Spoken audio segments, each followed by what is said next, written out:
All right, team, take a look at the ULIBERMAGNET 4-pack of 40-pound rubber-coated magnets. So they aren't good. These things are strong.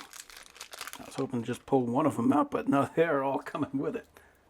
Ugh. So these are the magnets, and they have that nice rubber coating on here, so we don't have to worry about scratching anything. It comes with a handful of washers and nuts and lock washers, so we don't have to worry about this thing falling off. There's that threaded stud on the top, and like this is surprisingly powerful. Like, it actually takes some effort for me to pull these things off.